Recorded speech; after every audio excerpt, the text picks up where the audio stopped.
What's going on, everybody? It's your boy Fab, Freddie Fox, America's Big Brother, and we back with another episode of the Saturday Night Sit Down.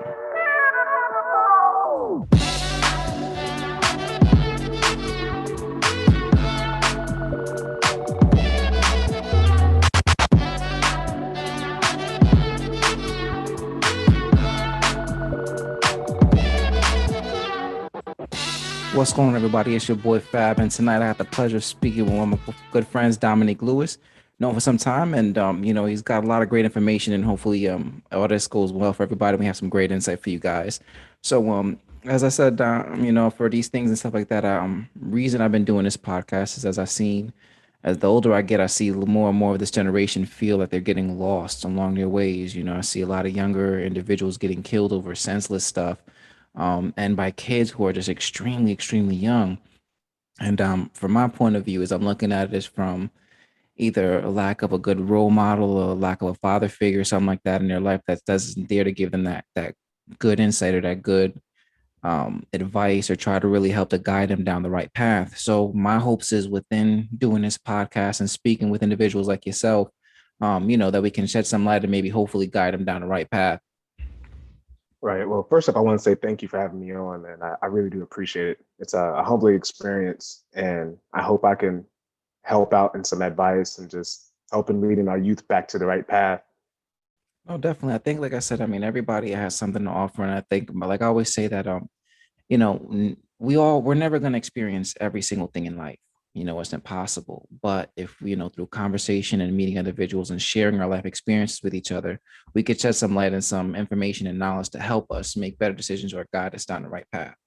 Right. Right. So, like I always usually start my shows and stuff like that. My first question off to you is for you in your mind, like what do you believe are some of the main characteristics or qualities that it takes to be a good man or a good person?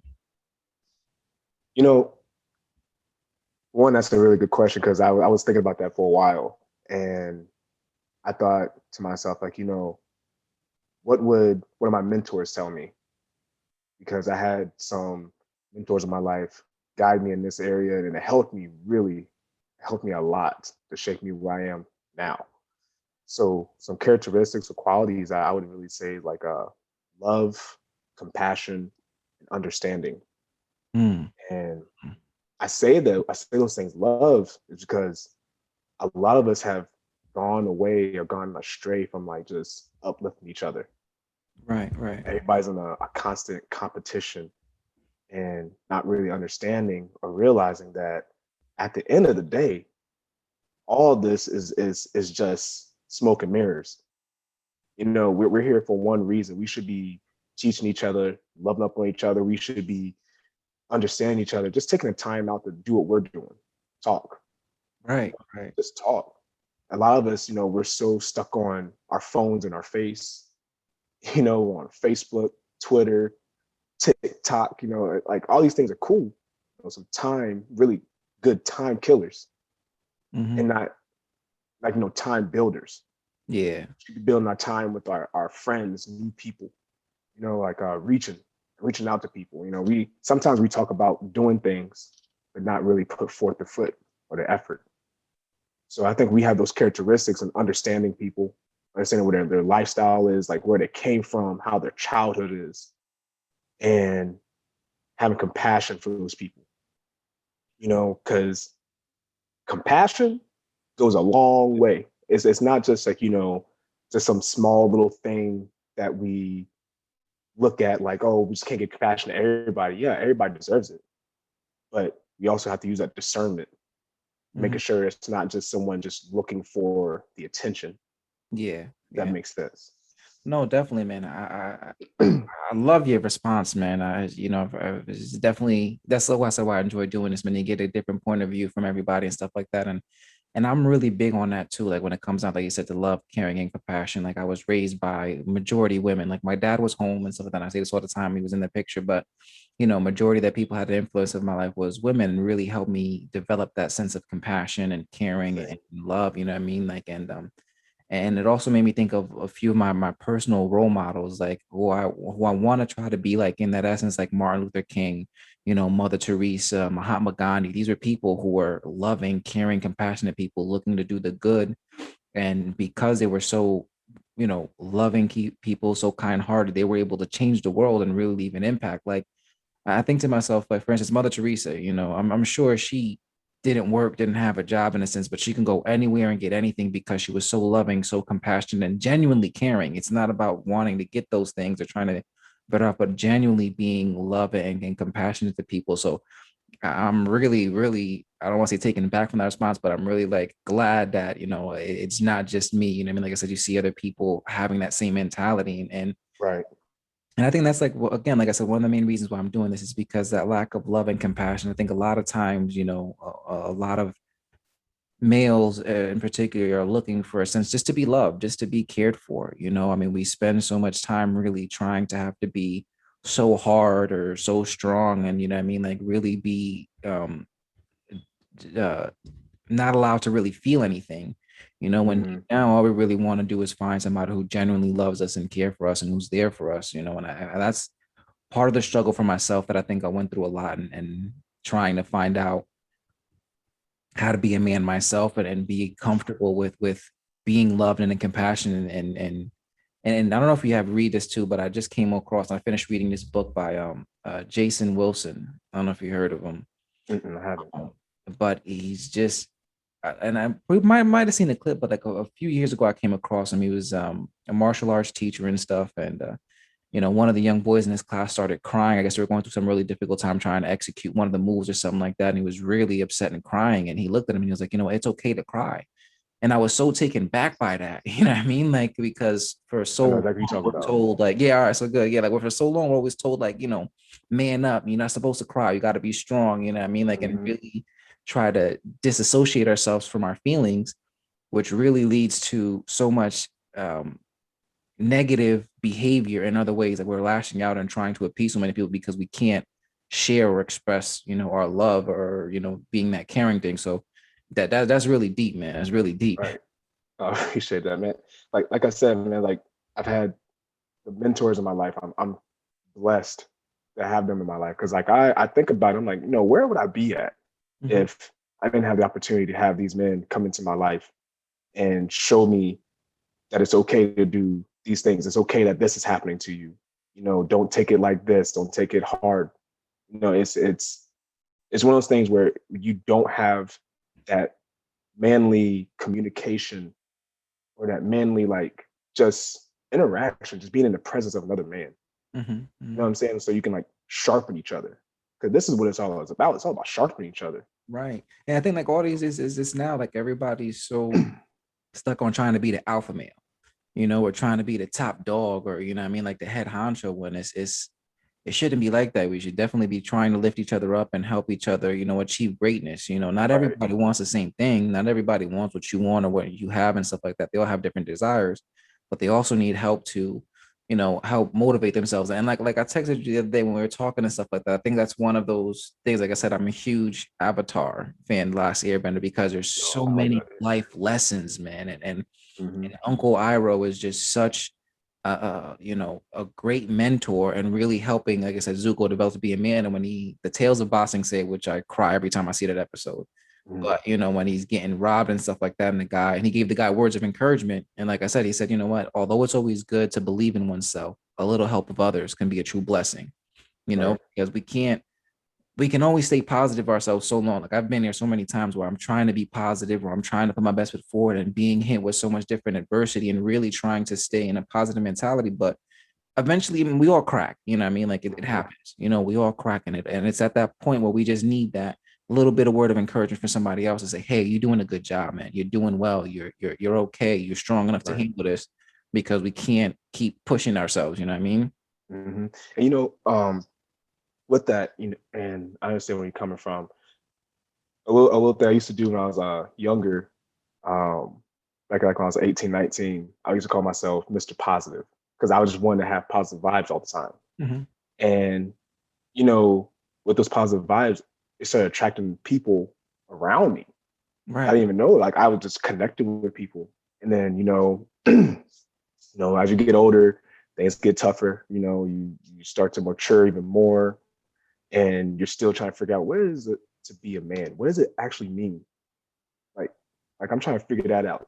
Like daily, and I think sometimes we get into such a groove that we forget to like acknowledge, yo, I'm tired. Mhm. I'm tired right now. And Mhm. it's okay to say that. Some people are like, oh, I don't want to show no weakness. It's like it's not weakness. You're Exactly. tired. Yeah.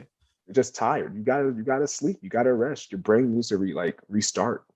Otherwise, you're just gonna lose yourself in this rabbit hole.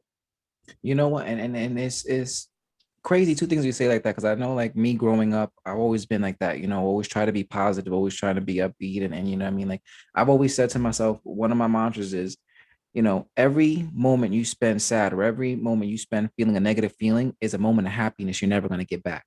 Right.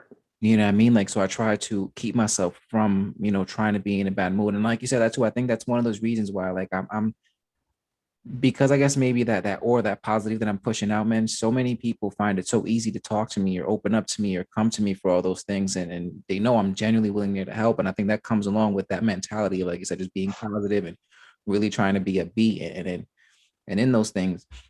And it also comes back to that things too, like you're trying, well, at least for myself, and I don't know if you could relate, like you're trying so hard to be positive and so hard to help other people out and make sure that they're doing okay that you forget to take care of yourself.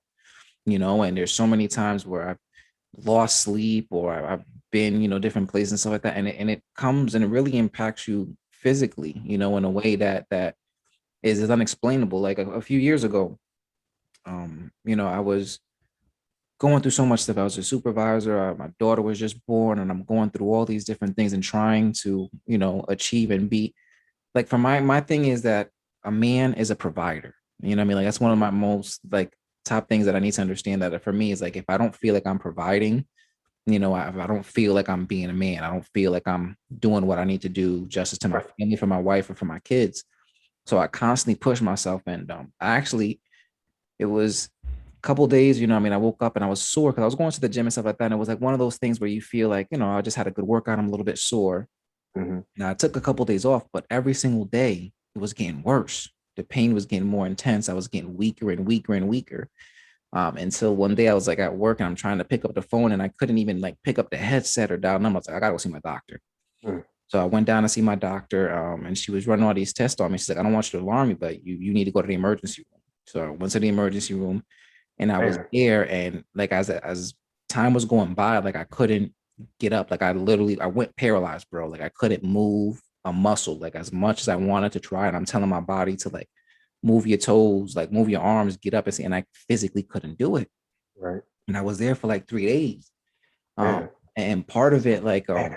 I think they said it was like, because the doctors came, they couldn't figure it out. Like I was seen by like the CDC, like all these people coming in and taking blood and taking samples and trying to figure out what was going on. They could not figure it out. Mm. And eventually they kind of talked it up to, I guess, what's Guillain-Barré syndrome. My doctor said it might have been an adverse effect to the flu, but as I think about it, I think it's just all that trying to keep pushing myself. My body was like, yo, you need to relax. You're not going to sit down. I'm going to sit you down. Right. Exactly. You know what I mean? Like, Exactly. and literally for 3 days was the scariest thing. But that's kind of one of the things where I started to realize, like, you know what?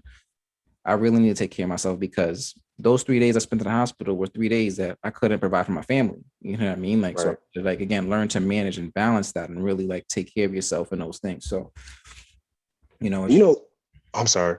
no, no, go. Oh, I say, what's good is like, that we do want to be there for our for friends or even just strangers. Like, Mm-hmm. like we want to be there for people. And sometimes you have to pull back and remember that we can't take on that person's baggage, but we can empathize, we can talk to them, we can try to help them figure out the situation. And I feel like that's like one of those situations where it's a good friend laying down his life for Mm-hmm. another friend to help him with his life. You know what I'm saying? Yeah, yeah. And it's one of those things where if we don't not pull back from them, but pull back from the situation that's not ours, that baggage is going to be added onto our back, and now it's this extra stuff that we got back there. And sometimes we forget. You get all this stuff in your head. You got all these other things you need to do, like podcasts. So I need to go make a meeting with somebody, or I need to go pick up my daughter from school, or I need to go pick up the food from here. And all these things come around and swirling in our heads to the point where it's kind of like, how can I organize all of this and still function Mm-hmm. correctly? Yeah, and it takes a toll. And I think that's even for myself too, because I've started to realize those things, and taking on so much has really, I went through so much depression, so much anxiety, and it's because of that too, like taking on all these baggage and started to learn myself. Like I started thinking like this, like I can't do more for you than you're gonna do for yourself. And Exactly. caught myself so much doing going above and beyond for the people, and it was kind of like they're taking the easy way out because there was like, you know what, he'll figure it out for me. And it's like, well, I got to do that. It's your problem. I mean? Like, I'm here Mm. to help you. You know what I mean? Like, and that sucks. And I'm willing to do everything I can to help you. But why do I got to fix your problem for you? You know what I mean? Like, I told everybody, Mhm. you can give a man a shovel and they'll never dig a hole. You know what I mean? They have to have the Right. will and they want to fix that problem, not leave it up to others. So that's another important thing that I had to learn. And I think you could relate to that's one of the biggest reasons why I started doing this as well is, when my son was born, you know what I mean? Like understanding for myself how long and how hard I struggled to learn to be a man, to learn how to Mhm. operate with all these things that I do not want my child to go through any of that stuff, like to have to Right. suffer what I had to suffer because it's just intense and the pain and all that stuff that I felt like I cannot have them go through that, and I think that's us as parents, the whole point of that too, you know what I mean? Like our mistakes are for us to learn so that we can teach so that they don't have to repeat them and they can be Right. better. Exactly. And and another thing too, that we usually put too much pressure on our children to not just be better, but they have like a light that they gotta have over their head. It's like, oh, you're under your father's shadow. You gotta do better than your father. Blah blah blah. And it's one of those things, kind of like, yo, I'm gonna teach my child this. But I want him to make his own path. I Hmm. know it's gonna be better than mine because I'm in his life, and he's going to see what dad is doing that's not right, and see what dad is doing that is right, and apply it to his own life. Like, all right, I see what didn't work for dad, and I see what did work. So I'm gonna use this and go further with it. You know what I'm saying? So it's one of those things like you just passing on the torch, but it's passing on the torch without a pressure or a cloud over the head. Like you have to do better. Like nobody's saying he has to. Like I remember at a very early age, man, one of my uncles was sitting there, and he was like, you know what, like Freddie right here, man, he's gonna be the one to take us out of poverty. He's gonna be the one to be super. And I'm like, I took on that response, and that's just a whole lot of stress because even to this day, honestly, man, like I do, I have that mission for myself. You know what I mean? Like I want to Right, be able to be big so I can help everybody and take everybody from that horrible situation. And then because, like you said, like that, somebody implanted that seed in my head at a very early age. hmm It kind of made me take on that responsibility when I wasn't even aware of what I was doing. You know what I mean? Like what's going on. right, It kind of forced that right, responsibility upon me. And I think it's important to like you said that too, like for our kids. I know like growing up in our home and stuff that our parents like do as I say, not as I do this, do that, and kind of like really prevented us from having a dialogue, right, with them. And it's kind of tricky that I'm finding out now too with my daughter being 5 and stuff because I want them to give them that freedom to be able to freely talk to me respectfully, right, but to also right. have be an individual. You know hmm what I mean? Like be who you are, don't be afraid to say or do certain things. You could always say what you need to say respectfully. But that shouldn't prevent you from being you because I felt for myself is that I struggled so much to try to fit in into places I don't belong or try to adapt to other situations because it wasn't okay to be myself. Like that wasn't an Right. option. So I lost myself a lot in those ways. And wanting my kids to do better in that. hmm Exactly. And it's one of those ones. It's one of those things. Kind of like your life is already predestined for us. You know what I'm saying? And you start to see, and it starts to make sense to you. It's like, okay, I'm not supposed to fit in. I'm Mhm. I'm just not supposed to fit in, and that's okay. Some people don't fit in with a certain group, but I feel that sometimes we compromise ourselves Yeah. so we can, and then that in itself is stressing because now you got to put on this facade. You got all these faces on, and I understand exactly where you come from. I did the same thing. I did the same thing, and I was in high school, and I was trying out with like a group of guys. They were a little bit older, and as a freshman, I'm looking up to these guys because don't have a father figure at the house. So it's kind of like, well, the next thing is like maybe big homie can help me out. The seniors could help me out. Like, everything that connected us was either sports, certain interests, music, and whatnot. And sometimes you would think a senior would take someone younger than them under their wing, Hmm. mentor them. You know what I'm saying? Like show them the ropes through high school. Like, hey, this is how it is. This is what's going on, and just have a blueprint of how to maneuver through school. Right. And in that, like, you got to have that got to have that want to, Hmm. but we can't want to compromise who we are just to fit in with someone. You know what I'm saying? Yeah, no, definitely. And I think it's just that and like, so many people like do that and they force you to try to compromise and you lose yourself and you shouldn't have to. They should promote you to be an individual. right, yeah, like this is who you are. Oh, you're funny, cool. Let's promote that. You're funny. You're hilarious. Maybe one day you'll be a comedian. You're good with numbers. You're good with like literature. Maybe you'll be a poet. Maybe you'll be an accountant for somebody. Maybe and it's all these talents that we have, but we don't want to shine the light on each other. Otherwise, we just want to just shine the light on ourselves. Hmm. But it's one of those things where it's not a double edged sword, but it's one of those things kind of comes to a standstill. It's kind of like, okay, what can I actually do to make my situation better than what it is, without me having to act like somebody that I'm not, and to be able to deal with either they accept me or reject me. You know what I'm saying? That was my biggest thing was I had the fear of rejection. I didn't want to be rejected. I hated being rejected. I was like, I hated Yeah. that. So Hmm. one, it was already hard because I felt like I was kind of an easy target. And at the time I was a very sensitive person. And it was easy to either get to you and I had to build up that tough skin.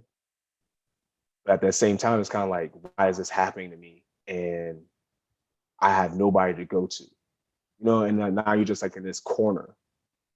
And it's like no young man should be in a corner by himself Right. because he feels like he's not good enough or he feels like nobody wants to be around him and whatnot.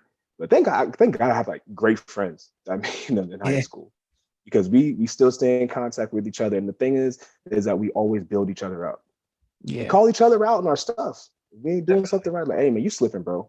You need to check yourself.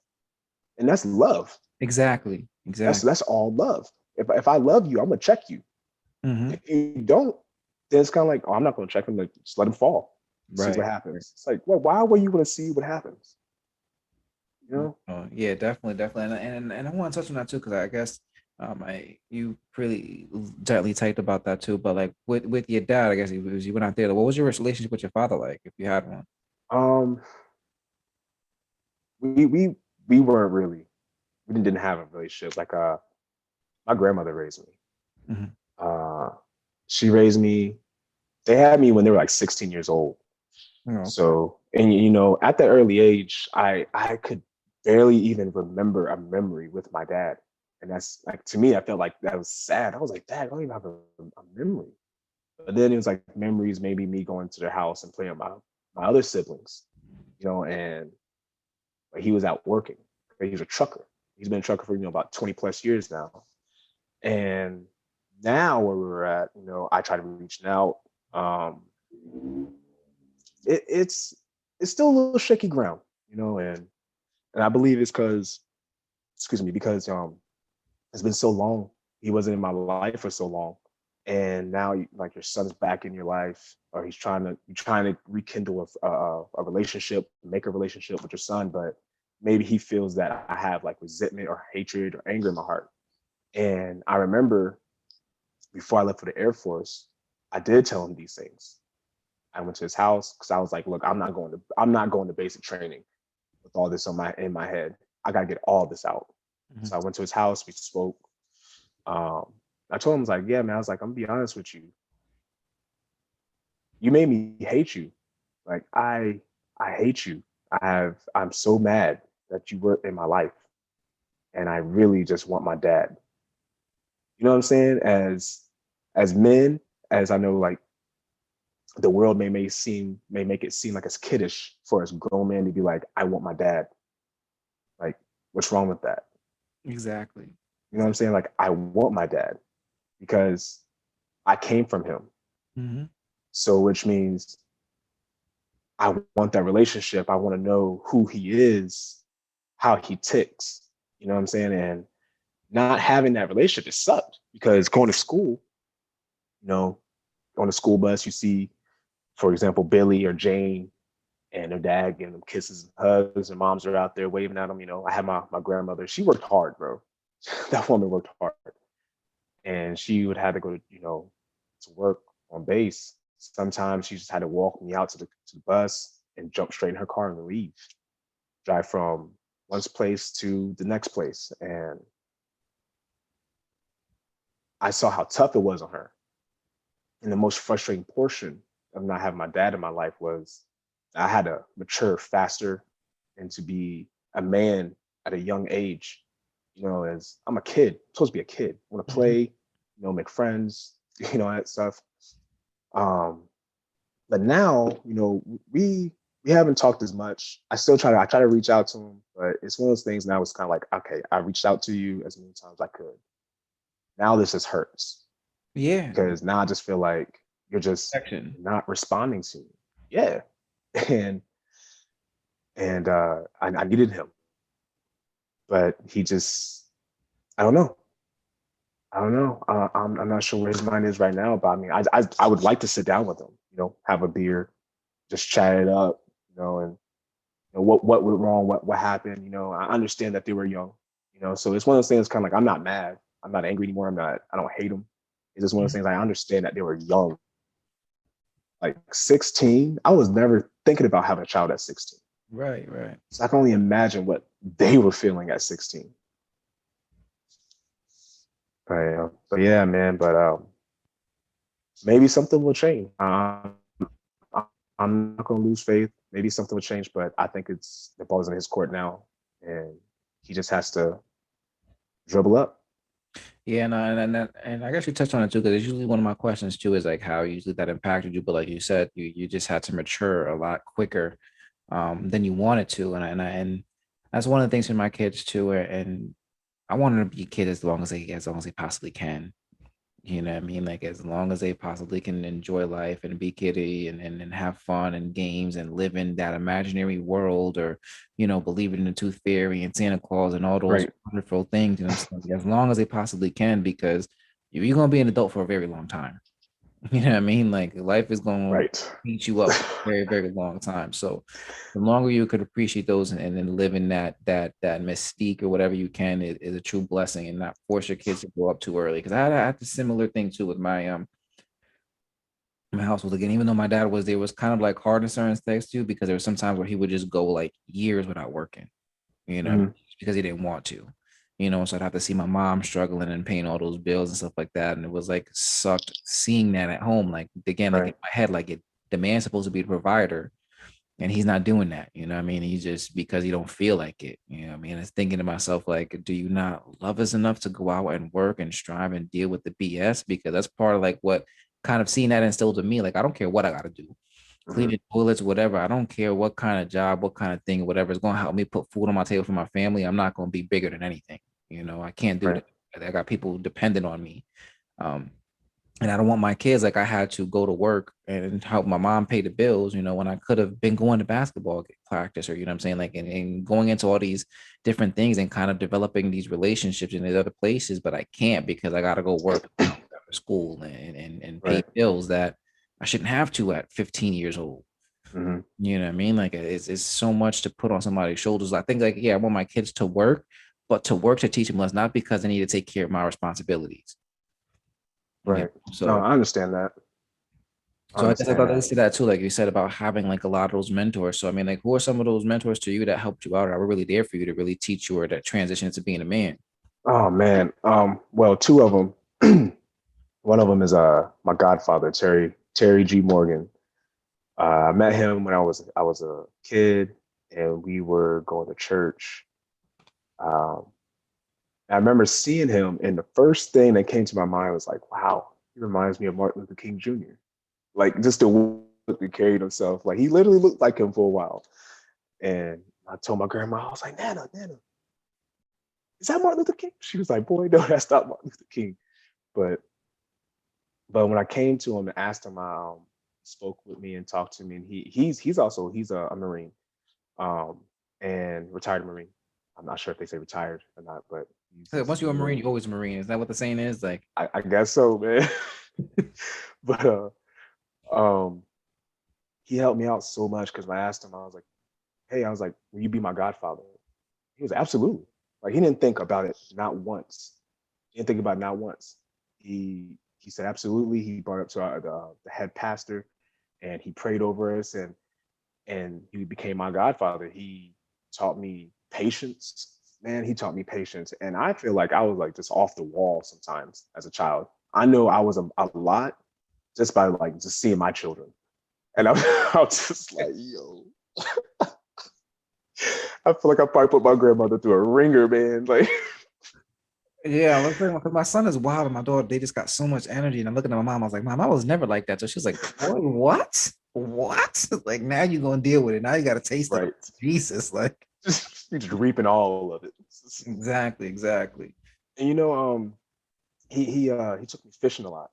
He took me fishing a lot, and I think that's one of the things that taught me how to be patient because there were times where you go out there so many times and you catch the little croakers, little Mhm. fish, smaller size fish. I was like, so man, I want to catch a big fish. I want to catch a big fish. Like, you just gotta be patient, Dom, and sometimes you just gotta be quiet enough. Maybe the opportunity to show up. It's like you just can't keep complaining about it, talking about it. It's like just wait for it. Be working while it's being prepared for you. And that made so much sense to me, but at the time, it didn't. You're a kid. You want what you want at that time. Like I want to catch the big fish. And it's like just gotta wait. Just gotta wait. Just gotta wait. So years go by. I think I'm about like maybe at this time about 12, 13, and we go out fishing, and I'm just chill at this point, just relaxed. And next you know, my opportunity comes up. This huge fish almost pulled me off the rock. you know, I ended up catching like it was a black drum. Never caught it. I had like this greatest feeling in my life. It was so exhilarating to just have to see this massive creature on the end of a pole. And the first thing he told me, he was like, "Man, you must be quiet over here, huh?" I was like, "Yeah, yeah." I was quiet. I was quiet. And it was what's so funny is like he never made anything too serious. Everything like he made it to the point where it was kind of like it was serious, but it wasn't to the point where it was like, oh, this is like do or die, or if you don't do it now, you're like your life is not going to be right. You Right. get to this point. He just lets me know. He let me know you have your opportunities, you have your options, because you always have a choice. He's like, you always have a choice, and which choice you make is going to determine how long your path is going to be so you get to your goal. And yeah, lo and behold, as life goes on, I took those words and I applied it to my life. And ever since then, things has been different. I think differently. I'm starting to see things differently, you know, and now I'm able to control what's on the inside of Dom. So I'm not lashing out at people around me that I say I love. You know what I'm saying? Now I'm being able to be patient. Now I'm being able to understand more. And the other gentleman, I'm gonna tell you about. I met him also around the same age, and when I saw him, he reminded me of Mike Tyson, and he had like the broad shoulders. He was Right. big, and another Marine,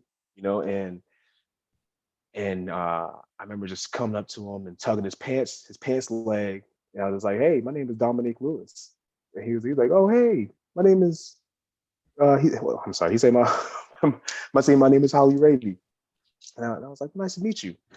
And we spoke, we talked, and he talked to me like I was his own child. Like I wasn't like some random kid that came up to him and talked to him. He talked to me like as if I was his son. And I still know him to this day. Like we always talk. And if I don't talk to him in a certain amount of time, he'll hit me. He's like, "Hey man, Dom," he's like, "You ain't called me today, bro." I'm like, "What's up? You doing all right? Is everything okay?" And I appreciate that because it showed me how much he cared about how I'm feeling, how like what's going on in my head. You know what I'm saying? Are you stable? Are like, not asking those questions, but hey, how are you feeling? Like where are you, where's your mind at? Or if I just need to vent to him about man stuff or about being a husband, like I've only been a husband for so many years, but I've never had that role model in my household. You Right. know what I'm saying? So now I'm just learning this on the go. Me and my wife. And one thing he taught me is that we have to give out the love even when we don't want to. Even when we don't want to, you still gotta give out the love. And it's like, why? Because if you don't, you just get selfish. Like if you know you can give out love to someone, then shouldn't you give it? Because if you're not, you're holding back such a beautiful gift from someone that can help them from maybe changing their mind from when to commit suicide, or maybe changing their mind from that this life is after them, that this life is so terrible that I just can't bear it anymore.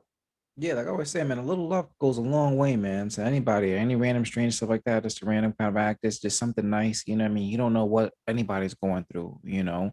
And just a little bit of genuine kindness from somebody they don't know, whoever, stuff like that goes a long, long way because they don't feel alone. They feel care. Because that's at the end of the day, I don't care what anybody says. Everybody wants to be loved. Everybody wants to Yep. be shown love. They're appreciated one way or the other. Doesn't matter what it is.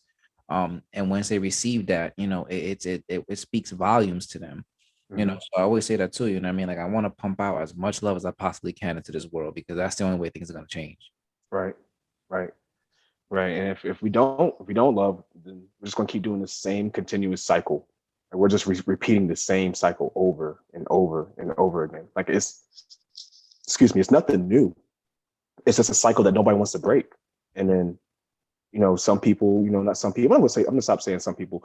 We as people, we sometimes don't want to take that first step or be the one to step in that fire because, oh, you're gonna have everything coming at you now because now you're trying to break something that's been controlling people for so many years, like being like mentally just enslaved to this nastiness. And you're this person that wants to change it. So you have to expect that you're going to have some fiery arrows coming at you, that you're going to have people spitting disparaging things to you, and just understand that you just kicked the hornet's nest, and that's okay. I That's okay. man, like I don't know why. As soon as you said that, man, the whole thing that came to mind was Jesus carrying the cross, man.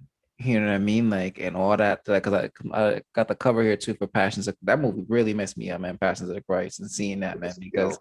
how just brutal, I guess it was. Hmm. And just to think about it, just like you said that too, man. He wanted to change the world to show everybody, look, I love you. I'm trying to give out love and appreciation and stuff like that. And everything that he had to endure, Hmm. to people to actually witness that, it goes exactly to what you just said. You know what I'm saying? Like people are always gonna come at you when you try to change the norm or whatever Right. they consider is the norm. Hmm. Exactly. And depending on, you know, everyone's spirituality, the way I see things is for one, I stopped fearing death because I know I surf and I'm out there surfing with big fish. So, and in my head, people are like, "Oh, you surf? You surf?" Like, yeah, yeah, I surf. Me and my wife love surfing. It's a I always great, learn, man. it's so much fun. It's a great workout. You meet other people. I met people that they said like, "Oh yeah, I work at the restaurant and I go to Thailand for the summer." It's like, oh, I'll just go surf there. I'm like, oh wow, that's awesome. But you go out and just meet people, you just connect. Mhm. But at the same time, like I'm not afraid of that death portion because it's like, well, shoot, if God wanted me to get eaten by a fish, then it will happen. Like I can't stop that. You can't stop life. So we can't be fearful of the things that's coming because all fear is just an illusion. That's all it is. It's an illusion because as soon as fear pops up, it's because we're about to achieve a goal. Mhm. So we have to go through something that is challenging. We're supposed to go through stuff that's challenging, Yeah, I and think it's supposed to make us better. like the two of those things they too, like, because like you said, is it's an illusion. Like my best friend, my brother Mish, man, like I've known him since the first grade. He's just my right hand. I love that dude immensely. Hmm. And we did an episode a couple weeks ago. Um, and one of the things that he always said is he breaks down fear into an acronym: is false evidence appearing real. Oh yeah, I've heard of that. You know Yeah, what I mean? yeah, Like, and it's just one of those things. And like then that. that clicked. And also, I think it was Will Smith too. He's giving a speech, and he said that too. The best things in life are located on the other side of fear. Hmm. You know what I'm saying? Like, you got to go through this to experience exhilaration. I think it was when he went to go skydiving or something like that. They had mentioned that as well too. But it's true. Like, Yeah. you get to a point where it's just you reach that fear. Like I did a lot of talent shows and stuff like that, and a lot of singing things and stuff. And I was just always right before getting on that stage, man. I'm terrified and Hmm. stuck and just like, oh my god. But the moment I'm out there, I just start singing. I remember the first talent show I did in like a sixth grade at Tenor River. Um, and I was out there and I was so scared and I started singing and like with even like the first verse, man, I had like a standing ovation through the entirety of the song. I'm like, this is the greatest feeling. Like if I didn't step on Right. that stage, like I would have never figured this out. Hmm. So I think that's very, very important for people to realize too, man, not to be afraid of things and just know that that's just like you said, it's an illusion. It's something to try to keep you if we want to get like religious or something like that too, what I mean? Like the devil trying to prevent you from getting to what you really want to, what I mean? You just gotta Right. fight through it and get there. Hmm. Yeah, and I believe like once you conquer that and you conquer that, I believe once you conquer that first fear,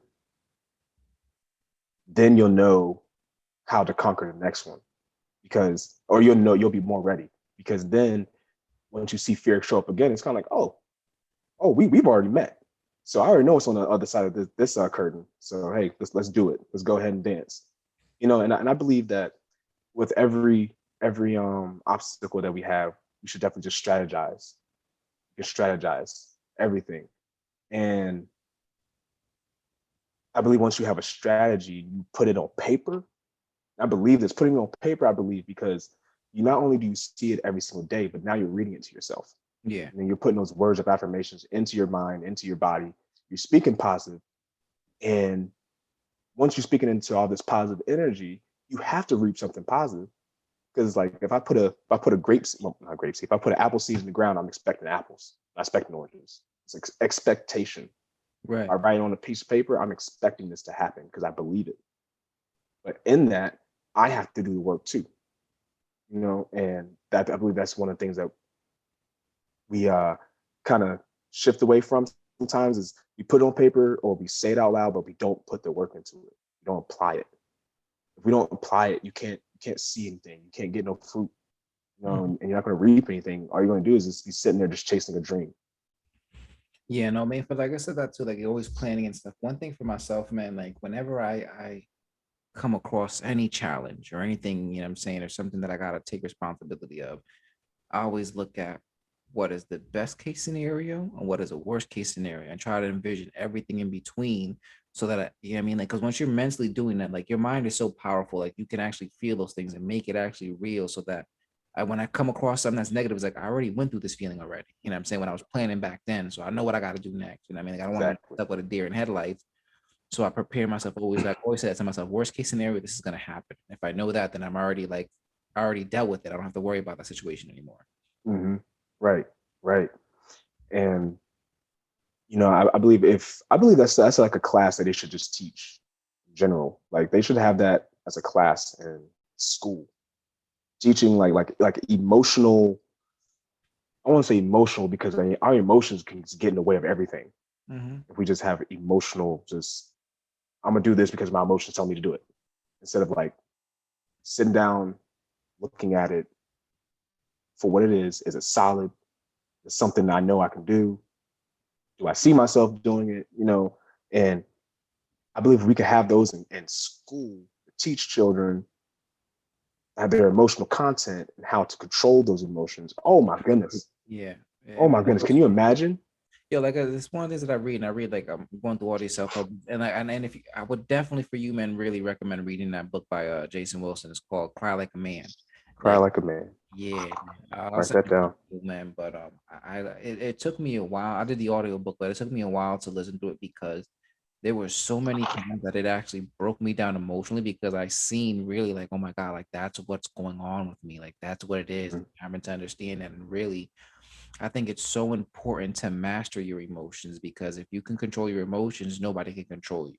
Right. I always say that too with like my wife and everything like that. Like I don't like to speak out of emotion, because you say things that you don't mean. You're not really thinking clearly, not really thinking Hmm. going to place and things you can't take back. Right. So it's so important to really handle your emotions and be able to control that so that you don't make a mistake because of because of a feeling. You know what I mean? Hmm. Thinking Right. logically and breaking that down. I You know. understand that.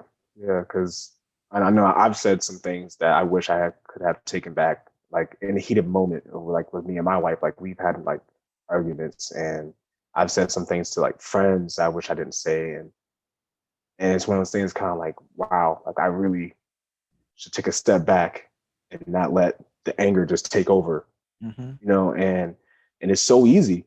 It's so easy to let anger take over. It's so easy to do the wrong thing Mm-hmm. than it is to do the right thing, because Because it doesn't take any effort. You know what I it mean? doesn't. It's on the It fly. It doesn't. doesn't take any effort. It takes so much effort to control your mouth to try to think about that, but it just makes it so hard, and you just like, I really don't want to do those things. So I Right. definitely understand that and hear you, and I want to go into that too, guys. Like you said, I don't know if it was because of your godfather and said the gentleman being in your life, and I think you mentioned also to your grandmother being in some sort of military service. Is that kind of reason why you joined the Air Force, or what was your? Um, really, it's funny. It's a funny story. Uh, well, my grandmother, she wasn't in the military. She worked. She was a contractor. Mhm, Uh, she was, I believe, she was in IT actually. And I joined the military really because my aunt kind of tricked me into it. To be honest, um, I thought about it while I was in college because I was doing good for a little bit, but then I just started partying way too much, and mhm. like my discipline for school just went out the window. I was just That all about. Yeah, that's so crazy because that's one of the reasons why I kept telling myself, like, for the longest, like, I wanted to join the military was to gain discipline. And I told that Mhm, to my cousin because my cousin was already in there. Man, he's younger than me, but he's in the military. He's a Marine. mhm, And I was like, yeah, I want to join the military because I just want that discipline. Like, should I do that? And he told me, he's like, yo, if that's the reason you want to join, don't join. right. That's just the wrong reason to do that. And it took me a second because I'm like, that took a lot because a lot of people, what I mean, especially in the military, they're trying to like, oh, paint this pretty picture and all these things and then all this stuff, but like, oh, you pay for college and you get this and all that stuff. But I've seen too a lot how these vets are treated. You know what I mean? Like a Mhm. lot of them are homeless or gone to the VAs and all this stuff. And after they Yeah, serve it's the country for sad. stuff and they're left out to hang. So I think that was one of the best things he told me too. He was like, if that's what you wanted for discipline, then don't join. That's not what you should do it for. Right. And like when I did join, I came back home and I got I had moved on to another job. I was working at I don't know if y'all have a rack room shoes. You ever heard of rack room shoes? Mhm. Well, I was working with them, and I was saving up my money because I was going to buy myself a motorcycle. Okay. And I came to my grandmother and I was like, "Hey, I want to buy a bike." And she was like, "You want to buy a what?" "I want to buy a bike." She's like, "All right." She's like, "Well, how's your bank account looking?" That's the first thing she asked me. "How's your bank account looking?" And I broke down what I have and what I can do. Is like, "Oh, do you account for insurance? You account for this, blah blah blah." Like accounting everything. And I said, "Nah, but I can cover it." So we go there to the bike shop, and I actually get approved for the bike. And I Nice. come back, and I was like, "All right, cool, perfect. I'm getting my bike. I'm outside cutting the grass. I'm in like the greatest mood. I mean, you could tell me to do anything at this point." And I was like, "All right, cool. I'll go do that. I'll go do this." And my aunt came out. She's like, "Hey, you ever thought about going to the military before?" I was like, "Yeah, I thought about it because school's not going at a great at the moment right now." And she's like, "Oh, okay, cool. We'll go down to the station tomorrow." Took me by surprise. Right. I'm sitting there like just like dumb and deer like a deer in headlights. And so we go there, and in my heart, I want to join the Marine Corps. I wanted to. Uh, and I got the same comment from everyone. It's going to change who you are. Like, it's going to take this nice, really compassionate Dom. You're going to be a little more harder. You're going to be a lot more harder, actually. And you're just going to change. It's going to be totally different. You're not going to be the same person. And at first, I always thought I wanted to do that. I wanted to have this change. I wanted to change because it'll be for the better. And like you said, I wanted the discipline, and I soon found out, even though when I joined the Air Force, and I loved it, I still didn't have the discipline, even going through the boot camp. I mean, basic training, like I still didn't have I still didn't have the discipline because it was the fact that I didn't want it, you Right. know. And I believe that's one of the things that if we can, I'm gonna be honest with myself. Like there's like a lot of things I just like pushed aside. Like I was like, yeah, nah, I'm not ready for that. Nah, I don't want that. Don't talk to me about that. You know, I wanted to still party, party, party, party, party, and then eventually it caught up. But yeah, yeah, man. I joined the Air Force because my aunt tricked me going down to the station, but I also chose the branch I wanted to go to. They let me complete anything, say nothing. And I was like, nah, make your own choice. You're a man, make your own choice. I appreciated that. So I chose the Air Force. It was fun. It was good experience, and I met some really good people, some really bad people, but overall the experience was good. It was good, and yeah, I think I have a little story for later if we get to that. Oh, Yeah. yeah, no. So I mean, I guess that's I guess your what was your I guess your takeaways from that as far as I mean, if it wasn't the discipline, I mean, what did you take away from being in the Air Force or being in the services? Accountability. Accountability. I need to be accountable for my own actions. Nobody else. Nobody else can control you. Nobody can make you go to a party. Nobody can make you do this. Nobody can make you do that. I have to be accountable for my own self, even in midst of being in a team, like a military. Like our military, we're a team. We're a family, and you know, you take your battle belty wherever you go. If hey, we're going off to a spot over here on the bar off base. Okay, you take a battle belty with you. You don't just go by yourself, you know. But I still needed to have. I didn't have the accountability at the time to take and to be like, well, Don, I probably shouldn't do that, or Don, we probably shouldn't go there because I'm setting myself up for failure. And it was one of those things I kind of felt myself setting myself up. It was like I was trying to stop. And Mm-hmm. it was like this forward momentum of party, party, party, drinking, drinking, drinking, party, party, drinking, drinking, drinking. And it just like went downhill. And it's almost like I was looking at myself destroy my own career in the military. Mm. And from that point of view, man, like just learning to just be accountable and just learning that I need to be more mature. Like at that time when I was in the military, that was a time where I needed to gain more maturity and accountability. So those are the things I took from it. Mm. Uh, Listen, maybe like seeing that for myself, like I guess maybe that's why like my cousin said that too about not joining for the discipline because that's something that you gotta, I guess, eventually teach yourself, which I've learned and I've kind of like really forced myself to do that because if you really want something, you make it happen, whether right. whatever the situation is and stuff like that. So I guess it's through the accountability because I know you mentioned that I guess it didn't really end well there for you and stuff like that for some decisions, stuff like that. Is that how you picked the accountability or what was the choices or how did that end off for you? Well, it didn't end well, but it ended well because I still, be honest, I still got out of the Air Force, the military, with my general at least. I got a general under honorable conditions, Mhm. and uh, like I don't even mind sharing the story because like I said, I'm an open book. I'm up What does front. that mean? Like you said, like the general, like what does that actually mean? Oh, general under honorable conditions. It's like you didn't get a dishonorable, but you also didn't get an honorable. So you just got the middle. You got the general. You Okay. got the general. Got to get out, and you know it affected me because I couldn't go to school and use my GI Bill because I didn't finish my first contract. Mm. I right, and just to tell you like how short my stay there was, it was 2.5 years. 2.5 years, and I threw that career away. And the fact that the job that I had, my AFSC was being a public health tech, and I loved it. I loved being a public health tech. It was fun. It was like I would go out and do food inspections.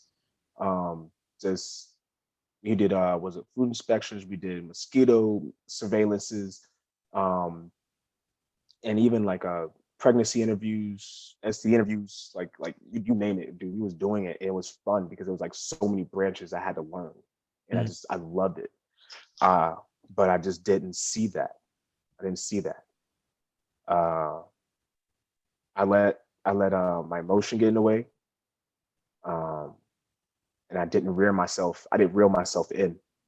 But I knew I should have, especially like when you give yourself a certain time period to like just get it all out, Mm-hmm. cry, like all right, get it all out, like just be done with it. But like I just soaked in it. And it was just like this aura that I just had around me from being such a positive person to now I'm like 22, 24, and I got this negativity. I'm drinking way more than I should have been drinking, and I knew I had a problem, but I didn't ask for nobody for no help because of the myth that goes around in the military is like, if you tell them that you got a drinking problem, they will kick you out. Mm. Well, I'm not saying nothing. But who can I like? And it came back again. Who can I come and talk to about this? Mm. You know what I'm saying? So it's kind of like it's not even just at home. This is out there in the world. Who can I actually go and talk to? Right, right, and that's as I said. That's the whole point of doing it. We need to be able to speak with each other and have somebody to vent to because Um, um, and I say this again too because I think it's just I came across it so recently and it resonated. It's just like either you say something and fuck shit up or say nothing and fuck yourself up. A Right. lot of those things and we don't say anything. We keep all this stuff bottled up inside of ourselves that destroys us from the inside in. And you know what I'm saying. And then just like that, we can't turn to anybody because we're gonna feel judged or Mm-hmm. certain myths or stuff like that. So it's just self what's what I'm looking for, but just self-sabotage, I guess, Mm-hmm. that's the best way to put it, and you got to be able to let those things out and stuff. So, I mean, if you don't mind, like if you know exactly what happened there and how you ended up with your Yeah. general service and stuff like that, or Um.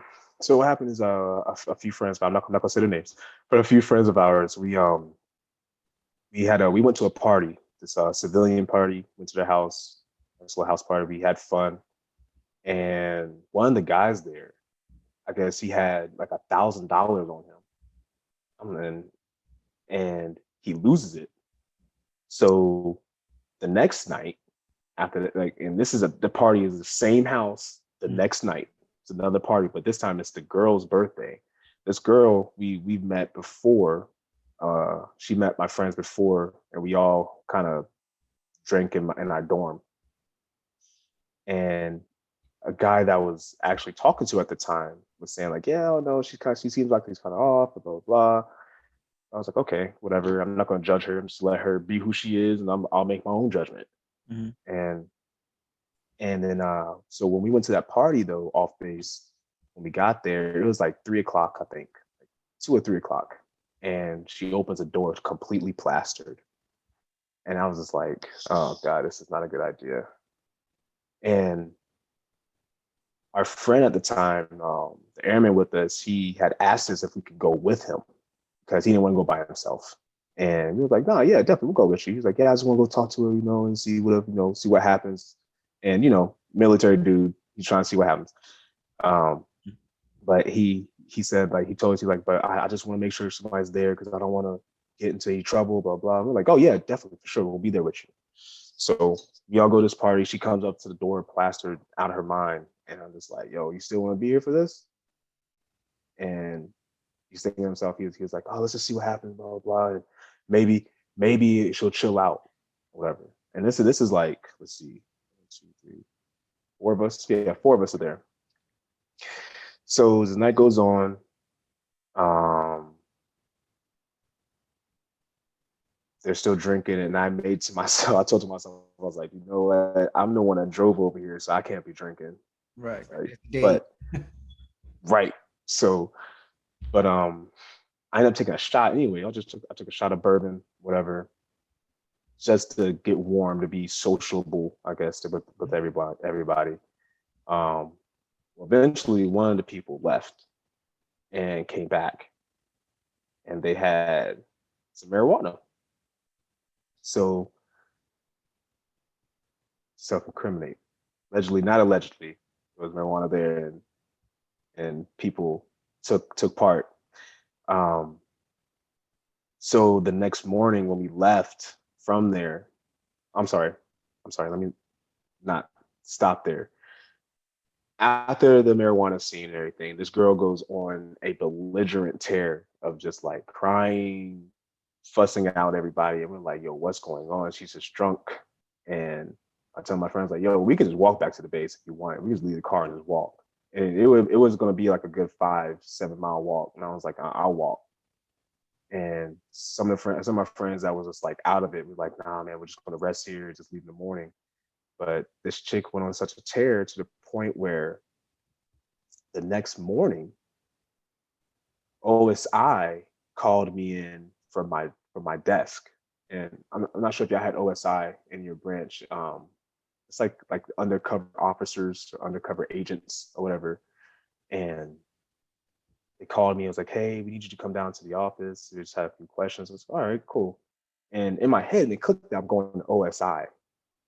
Until I get there and I see the building, I was like, oh crap, what is this? What could it be? What could it possibly be? So I get there and they asked me that, oh, there was a party the other night and a guy said that he lost $1,000. I was like, so what does that have to do with me? And they were telling me like, oh, well, they said, he said you were there. Like, yeah, I was there, but I didn't know he had $1,000. Why would somebody bring $1,000 to him off base to a party? Right. And he's like, oh, we were asking that same question about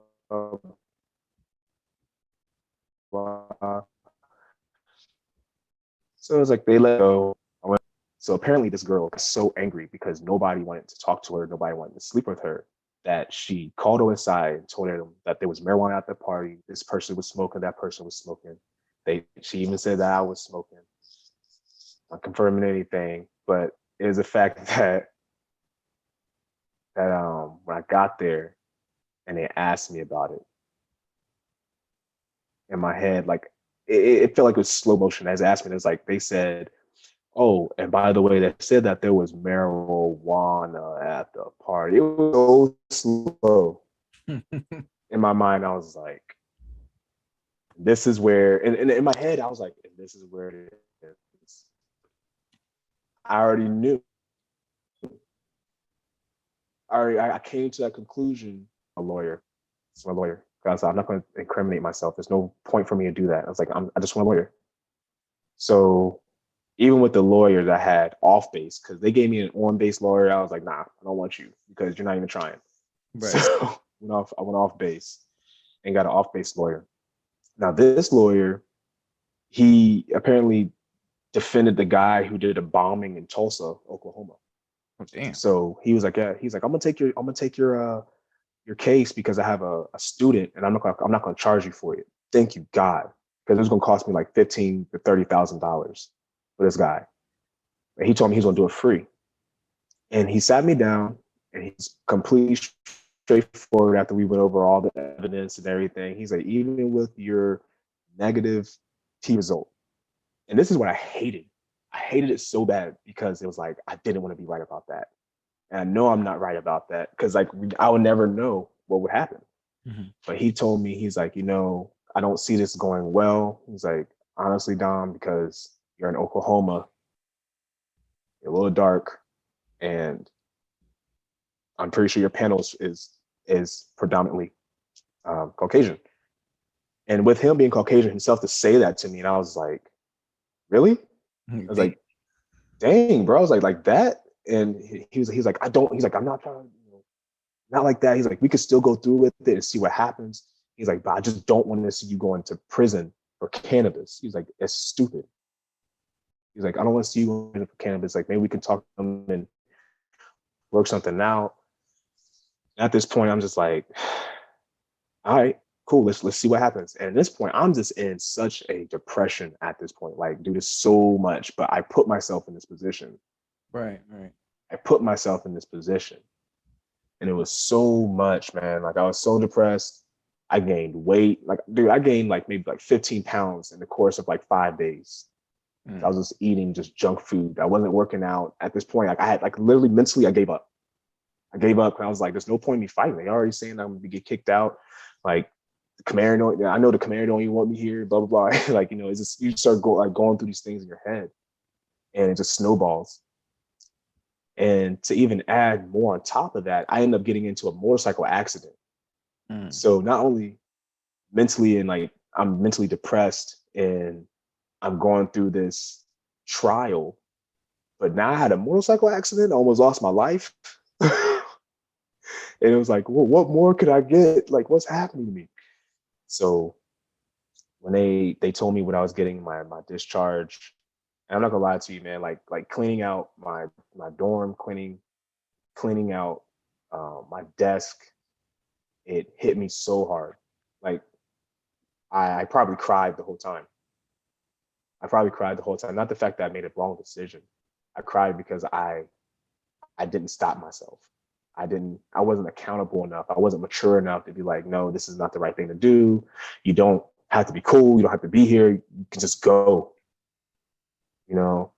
So that hit me hard. And then I drove from Oklahoma all the way back to North Carolina. And and with that, man, I think for a couple of states, I sped through. I was doing maybe 110 through a lot of states. At that point, I just didn't care. I didn't care anymore. I in my head, I was like, I don't care if I get shot down. I'm not stopping. I don't care if I get pulled over. I'm not stopping. Like I I wanted to die that day because I felt like such a failure. So I Mm. was like, how can I not keep this job? Like this was the easiest thing to keep. And I messed that up. And my mind was like, if I mess this up, like what else am I going to mess up? And at that point, I just felt like I was worthless. I thought I was worthless, that my success was like just so low. So driving home, I was so depressed, man. And I went back to my grandmother's house. And that's one of the things I didn't want to do. I didn't want to go back. I Mm. didn't want to go backtracking. And I do want to say this to whoever's listening, is the fact that when you do fall down, it's all right if you have to go back. You got to go back to your mom's house. It's perfectly fine. You're supposed to be able to do that. That's what our parents are there for. Um, This is my last podcast. And one of the dudes said, like, one of his advice too is sometimes you got to take an L to get a bigger prize. You know what I mean? Like, and it's okay. Fight your pride, fight your ego.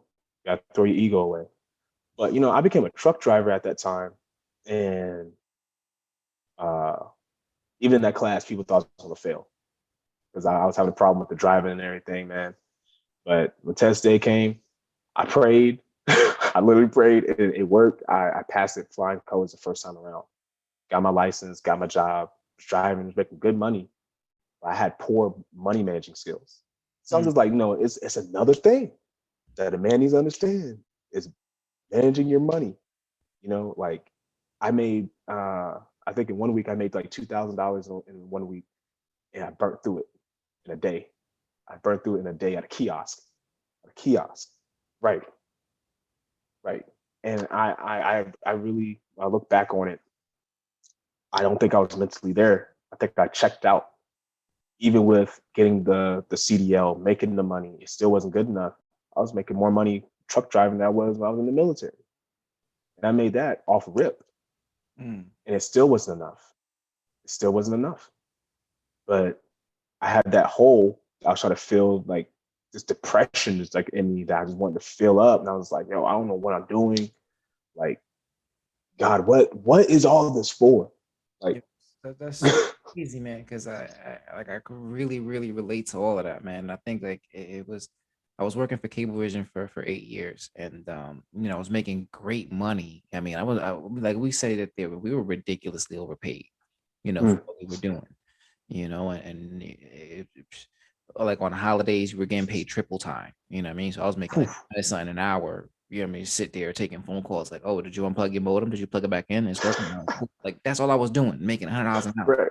Oh, wow, man. And the same thing too, you know what I'm saying? Like got nothing to show for it because again, just not money management skills, just burn through it because I always just assume what's going next week I'm gonna get more. Next week I'm gonna Right. get more again. I'm gonna get more and not really learning to save that. And it's so important. Like to teach like one of the things with my daughter, like I mean, with her tooth fairy money and stuff like that, I've been teaching like how to go to stores, how to manage money. This is what you have left. You're not gonna have anything else. You know what I mean? So that she understands from a very early age to Right. learn how to manage her money. So she's not in that situation, but I just want to double back a little bit because I just kind of I don't know if you've ever thought about like this too. Like you said, you went and you got your CDL license, and your dad was a trucker, and he wasn't even there either for you. Was that you have that into mentality, or was that like it's so funny because that was like the first thing that came to my mind. Like as I was going through tabs, I was like, yo, what job am I going to get? They're talking about, like transitioning. And in my head, I'm already thinking way ahead. I'm like, okay, what job can I get that can replace this and I can make more? And the only thing came to my head, I was like, trucking. And I ain't gonna lie, it was bitter. I was really bitter about it because I was like, I don't want to truck. I didn't want to truck because my dad trucked. Mm. Because my dad trucked, I never saw him like that. I did see him here and there, but it wasn't really, I never had a relationship. And I was like, I want a family. And I know for a fact that that's a hard job for anybody to do. I don't care who you are, like what your accolades are. Like trucking is a hard job because you're like by yourself. You have to like you're just controlling your truck, dropping off, going to the next stop. You're sleeping in the truck. You got to make sure like places are well lit, make sure it's safe. Like man, I remember hearing gunshots outside my truck, and I was in my underwear, jumped in the truck. I jumped in the past like the driver's seat and just drove off. I didn't even checked to make sure if someone unhooked my trailer. You know what I'm saying? Like it was one of those things that was kind of like just fight or flight. And it was like, yo, gunshots. I ain't got no gun on me. I'm gone. So truck driving, it was the first thing that came to mind, and it made sense. I didn't want to stay in it. So I could say I drove trucks for about I got 2014, about maybe 4 years, or 4.5 years. I truck drove, but my last trucking job I drove for Cisco, and I knew that I was done trucking when I mentally checked out when I was in the truck. I totally forgot that I was in there. I took a turn way too short and I pulled up the guardrail. Mm. And thank God it was on the plant. It was in the plant. So I never left the plant. It was there, just pulled up. They put it back in, covered it up. But I was let go that day because that was like my second strike. I hit a pole. I should have stepped out and not just trust my spotter. I should have stepped out and just checked myself. I didn't. I knew I should have. And that's one of the things I knew I should have. I didn't. And then in a truck and then ripping up that guardrail. And I told myself, I was like, well, that's the last one I know I'm fired. I was like, I think I'm done trucking. And in my heart, I was like, God, dude, like he humbled me so well because I went from trucking and making like 72 plus a year to making 20 a year and working, and I had the privilege to work with children in the CSEP program. And CSEP has like with children who have like autism and Hmm. behavioral issues. And it was such a great experience, but at that time it hit me so hard because I wasn't grateful for what I already had. Like I wasn't grateful, and I knew I wasn't grateful, man. I was like I was making the money, and I was really good at making the money, and I was like, yo, I gotta make more. I gotta make more. I gotta make more. And that's the thing. It's such a vice because it's like when you make more, you just want to make more, And you spend more, and you just spend more.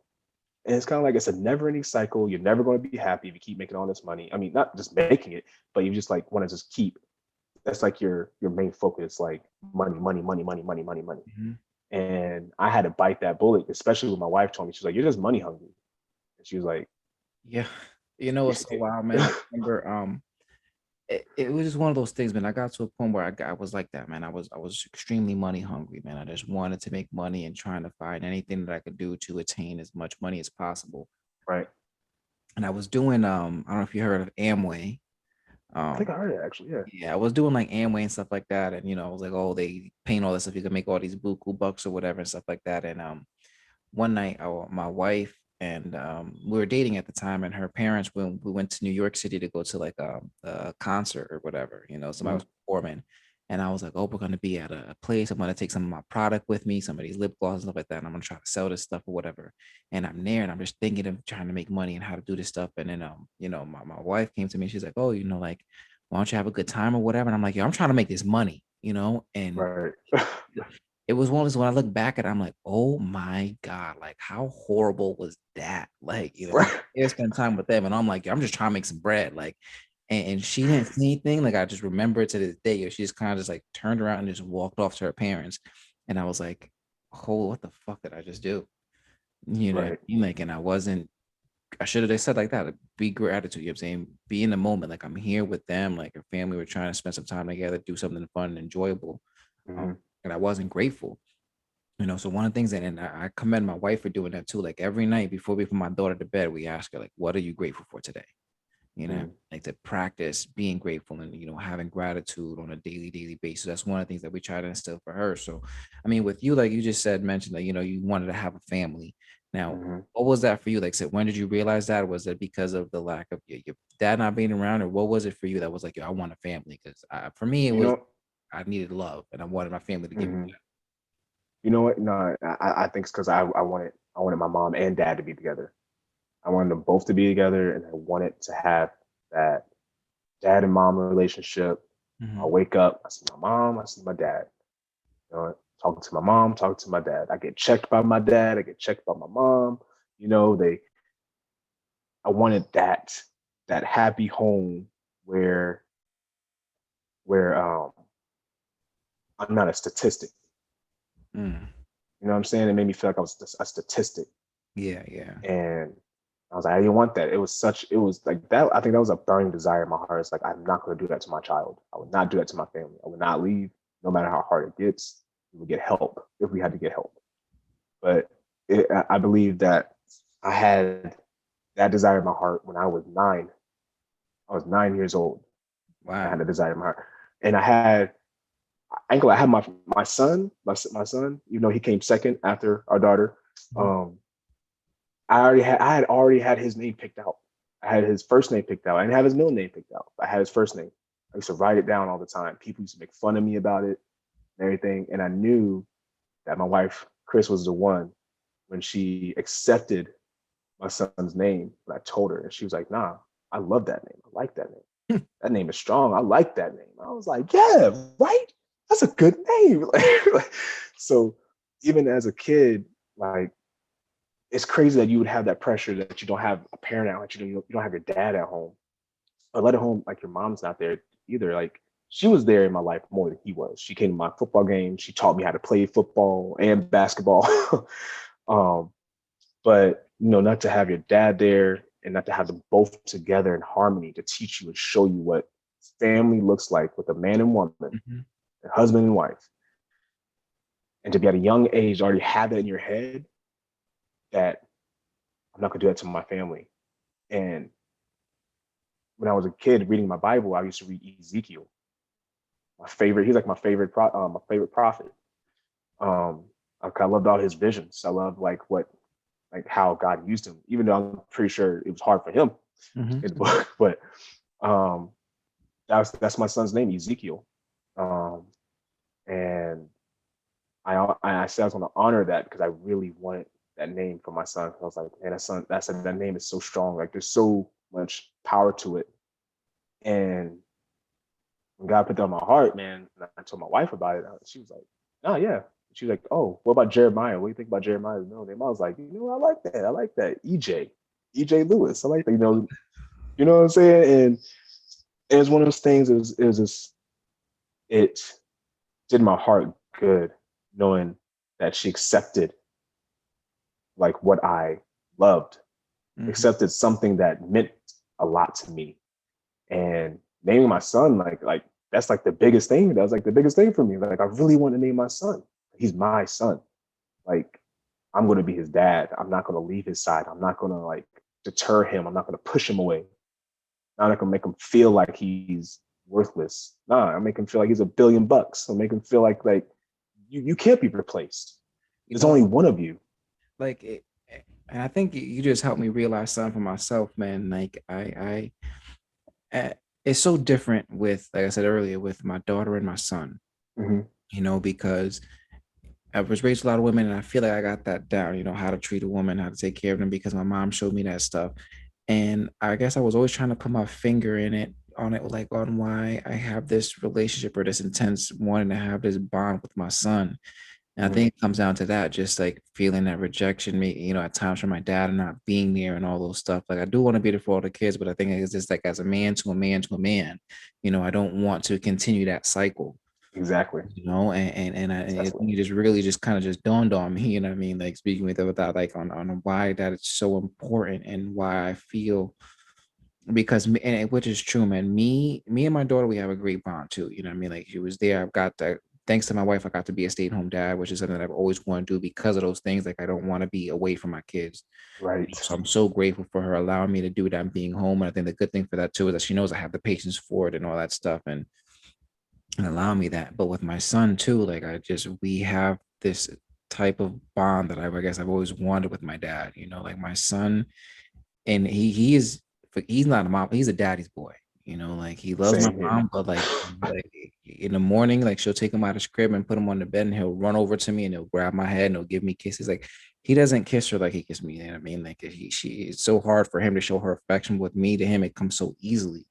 Mhm. And I think it's like that too, because I know what it's like, I guess, to have that kind of doubt or feel that type of pain from your father kind of being distant and stuff. Because again, like he was in the house, great, you know what I mean? But none of my concert choir shows he showed up to, my graduation. I remember at one point, there's this one picture that I have of us when we went sledding, which is like the only time he had left the house to do anything with us as a family.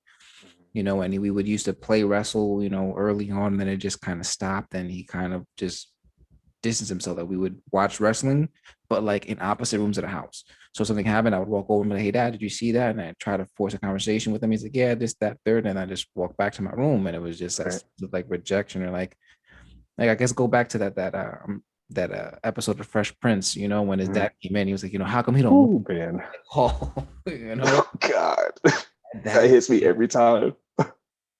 such a powerful thing. And that's like why it goes on to this about like again, like wanting to be there for our kids and stuff. So I guess what I'll ask you this is too is like for your kids and stuff like that, for your son and your daughter, or what are some of the I guess the key morals, I guess, that you're trying to instill in them?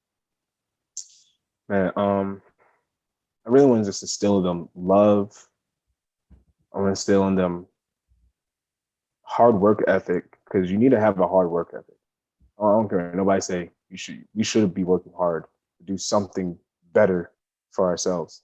Right, right. Um, Patience and forgiveness, like being able to forgive, because we forgive a lot in this house.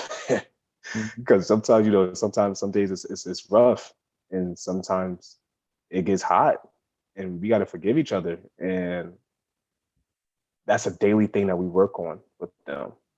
Work on them with like relationship. Like relationships are Like important. with forgiveness and stuff, because I think a lot of people, because I've seen this both ways. I mean, Mm-hmm.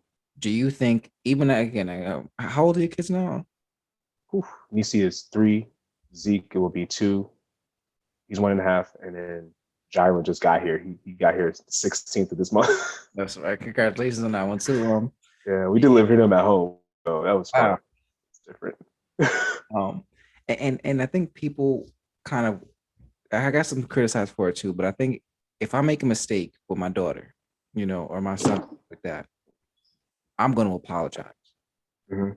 You know what I mean? Like just because I'm the parent doesn't mean that I don't have to apologize or admit that I'm wrong. I think that it's so important that they understand that we are fallible, you know, Yeah, not all perfect and stuff like that, or put us on the pedal so that we can make mistakes, but also admit to our mistakes and try to do our right doing. So I'm a big proponent of apologizing to my daughter if I make a mistake. If I do something wrong, if I say something wrong or whatever, I'm quick to say, "Hey, I'm sorry." And she knows right, that, you know what, Dad, it's okay. You didn't mean to, or it was an accident, or you know what I mean? They can really have that sense of forgiveness. right. No, absolutely. Yeah, I do that a lot, especially like if it gets too hot and if I end up, I ain't gonna lie, if I end up raising my voice, if I end up yelling, I'm just like, God, I did not want to do that. Hmm. And then I had to like sit there for a moment. I'm like, I feel it. I'm just like, yeah, I really did not want to make her feel like that. Excuse me. So I would do the same thing, like you said. Like I was just going like, babe, I'm so sorry. Daddy just lost his patience there for a second. I'm so sorry. I didn't mean to say it like that. I did not mean to yell at you. And what's great about having a partner who is also in your children's life is that they also remind us, Hmm. like reminds me, hey, you're being too hard on her. Yeah. Gotta lighten up. And it's like I don't mean to be hard on her. It's like, man, I just see so much potential in all of them. Hmm. And it's like, God, it's like I just want to work their potential to make them better. Not make them better, just to help them get to that wherever they want to get to. Right. And sometimes I find myself jumping too jumping too deep on them or jumping too hard on them, and I'm just like, I gotta chill with that, bro. It's like they're kids. Let them be kids. They're gonna scream and jump off of stuff. Let them do it. And I think that's key. Like you touched on, like you said, having a partner that's with you because like me and my wife, we say all the time, and I commend her. Like I love having her as a partner because we see each other, we check each other, like we really work on helping each other out. And that kind of goes back to like you said, like you were mentioning, when wanting to have your both parents in the house and stuff like that. Like my parents were both in the house, Mm, but they didn't work together like that as they should a lot of the time. Like they were always at odds or didn't find a way to find common grounds a lot of times. So that's mhm. also damaging in a way too. You know what I mean? Like just because they are in the home doesn't mean that, everything's hunky dory either. Right, And it's just what we have to take away from it. But like I said, even at that, like, you coming from that, not having your parents there living with your grandmother and, me having the opposite, having them both in the house and seeing here at the end of the day, we both know how important it is to have a partner that's with you, that works with you, right, and helps you hand in hand. Like it's teamwork, you know what I mean? Like you can't do it by yourself. right. No, absolutely. Like, and it's especially important to make sure that our partners are present, and Mm. not just present absent, or you know what I'm saying? Because I remember just talking with some friends, and they would say like, yeah, like my dad's there, but he's present, but he's kind of absent. He's like he's not really there. He's there, but he's not there. And I was like, man, like, dang, that sucks. And but I couldn't really, I guess, like hang on to that, I guess so to say, because it's kind of like I didn't really have a relationship with my dad, so it's kind of like I don't know what that feels like to Right. be present and absent. But I know, but in my head, I'm like, yo, that's messed up. Because it's like, what if what would happen if my dad was there? Would he be present absent? Mm-hmm. Like, you know what I'm saying? And it's one of those things. Kind of, it's a such an imbalance. It's just such an imbalance. But it's so important for both of us to be like present. If like one of us is present and the other one isn't, oh my goodness, it's just havoc. Mm-hmm. Sometimes it's important for us to take breaks. It's important for us to take breaks, man. Oh yeah. Oh yeah. Like You know what I mean? Like like you got this step away. It is a lot, I mean, I just got two. So I mean, mm. like, so, I mean, like I know it's a lot. We just have our moments where it's like, you know what, babes? Like I'm gonna take the kids to go over here and do something. You just will sign kind of like get yourself in check because it's also important that we have to make sure that we are healthy mentally to be there because it's so much more damaging for the kids, to see us or lashing out or doing all these things because we don't take a break for ourselves. It's Right. very important to really love ourselves and stuff. And I'm gonna start wrapping this up because I mean this is actually went a little bit longer, but it's been an amazing conversation. I think this is what we've Yo, been yo, yeah. to, what I mean. So I'm very, very grateful. So when I come down to the last two questions, my first one is this for you. What do you think has been the best advice that you have ever received? That we don't owe anybody anything but love. We don't Mm. owe anybody anything but love. Um, because at the end of the day, I can give you all the riches in the world, but that's not going to change anything. I can I can take you out, if I had it all, I could take you out of debt, but that's not going to change anything. But if I show you love, that's going to change your mentality, change Mhm. how you think. It's going to change how you react to things. I show you love. But that's how I feel. I feel like we owe nobody nothing but love. Just love. Is it? No, that's and I'm actually so glad you said that, man, because I was thinking about this the other day. So I grew up with this kid that lives next door to me since he was like 8 years old, man. I took him under my wing. He's definitely like a little brother, and he's doing so much more amazing things now. I'm about 8 years older than him, Mhm. and I got a wife, I got two kids. We're at different planes in our life, you know. So earlier this month, my birthday was on the 6th, and I had told him, I was like, my birthday's coming up, I would like you to be there, I'm having like a little cookout, and you can see the difference because I was like, I'm just having a small family cookout with people that I'm really Mhm. close to, that I trust, that I want to be there at 2 in the afternoon because I got kids to put down by 7 o'clock. I don't, I mean, like I have a certain routine with them, this, that, and the third. And he showed up for me, and I commend him for that. He showed up, he was there, and I really, really appreciate that. And So, this past yesterday, Sunday for me, number one is my family day. My wife mhm. works at a bank, so she works 6 days out of the week. So Sunday is the only day that we have together all day long. So Mhm. I don't want to sacrifice that for nothing.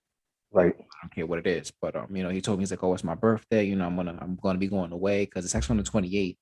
And he's Mm-hmm. like, today. He's like, I'm going away to Miami, stuff like that. So I'm gonna celebrate it early.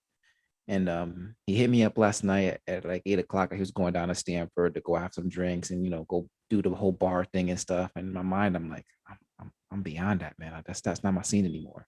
Mm-hmm. And I felt a little bit guilty because I was like, he was there for me, and I felt like I owed him that, like you said, anybody but love. But then I Right. started thinking about it. I said, you know what, man, like it's easy for all the friends that he has right now to go out there and celebrate with him when he's good. When he's Right. partying and having fun and taking shots and everybody acting crazy. So like it's easy for you to do that. But I'd rather be there when he's struggling. Mm-hmm. Like when he's going, because his mom passed away 2 years ago, you Mm-hmm. know. And when Yeah, she did, I was condolences. like, yeah, man. I was like, you know what? I went to his house. I'm like, yo, you need me here for this. This is when I need to show up and drop what I'm doing to be here for you. Show you, Right. like you said, love and compassion and stuff like that. Because that's going to go a long way. Because your other friends out there who popping bottles and having fun with you, they're not going to show up. They don't want to deal with this crap or like this For the negativity. party. But I'm gonna be here for you. This is when you need me. This is when you hurting, and this is when I'm gonna try to build you up. Right. I think that goes into exactly what you said. We don't owe Yeah, anything absolutely. but love. So that is, I appreciate you for that. That's something that I'm definitely gonna Absolutely, take with man. me. And I guess lastly would be this, man. Speaking to this younger generation, or like if you are to your kids and stuff like that, what is some advice that you would give to them? I will give to them. Don't let fear stop you from your goals. Write your goals down. Read them every single day, and believe that you can do them. Set up a plan.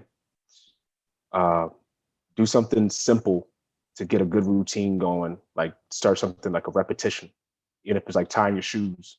If you got shoes that you just slip on, untie them and start tying them. Make your bed. Um, know that there are people out here that you can talk to, even if you don't know them that close. I would say still reach out to them because somebody's going to give you some kind of advice that you can use. Um, live your life, speak life into yourself, speak life into others. Always try to find the most positive outcome that you can possibly find before becomes negative. And I think lastly, I would say just love like you ain't gonna be able to love nobody else. Love, Mm. love people, man, because people will be there for you when you show love. They will be there. Absolutely, man. I think like one of the things is to kind of double back a couple of things. Like one of the things you said about there, like don't be afraid of certain things. Is I started reading this book about the mindset makeover, Mm-hmm. talking about certain things in there. But one thing that I started developing at is that we are only bound to the boundaries we create in our own mind. Yep. You know what I'm saying? Like if you think that you can't do something, you will never do it. Exactly. Like you're already putting yourself up an imaginary boundary that's not going to allow you to overcome that. And it's very, very important that we do believe in ourselves and make sure that we leave ourselves open to do all those things. Um, so it is very, very important to people to understand that. And also, like you said that too, about like routines and all those things, it's those small little things to make us get to habit, to make sure that we're consistent, and the more things that we put on, that we automate, Mm-hmm. the less we have to, we free our minds to do other things. Right. Exactly. So it leaves us the time to really develop a new skill and do all these things because we already got these things on autopilot. Right. Now, if So I could add one more thing, definitely, read, definitely. read, read. You can teach yourself so many things. I promise you. I've been doing stocks for about a year and a half now, and I gave up for a little bit, got depressed, but I jumped back on my horse because I was like, wait, nah, I can't stay here because I want to do better. I want to invest in my family. So if you want to do something and you think it's out of reach, read. You can find all the information out there. Use Google Up, Google Scholarly. Uh, I think there's another Google that you use. Even Wikipedia has some good stuff on there. It might not be the best references, but they still have good stuff on there. Read. Because when you read, you're going to free your mind. Well, on the thing, like you said that too, after this, we're gonna definitely continue on because I'm definitely trying to get into stocks, and I've been on and off and stuff like that, and trying to find somebody that I can, talk to on a consistent basis. So you might be that guy. Most of it. Um, but I definitely agree to you because you know what, man, I hate reading. It's just so boring to me. However, I discovered Audible books Mhm. and it really did that, and it has just opened up my mind to so many different things. Because I think to me, like the task of reading is what's difficult for me. Right. I don't know if it's just eh, which I do want to get tested on myself, like if I got like ADD or something like that, because it's just so hard for me to sit and focus and read a book. However, like that's how I did the Cry Like a Man book. I got the Mhm. audio book, and I listened to it. It was like 6 hours, but I think it's even more than that. But I don't even know because it just flew by just listening to it. It makes it so much easier, and I'd rather Right. be talked to than to read. But Mhm. it's so important, like you said. And I think it's just not just it's continue to gain knowledge wherever you can get it. If it's through Exactly. audiobooks, if it's through reading, if it's through watching YouTube videos, if it's through whatever, what I'm saying, like that. Give yourself the opportunity to grow. Exactly. Because if not, you're never going to achieve or get out of anywhere. You're only going to be doing what you're doing at the moment. You're never going to expand. Exactly. We'd be sitting in a cycle, just sad, just doing the same job, just job. Because I really believe in being able to be self-preserved and looking for yourself. Because wealthy people don't work. Right, They right. don't work. They invest their money. That money work. They don't.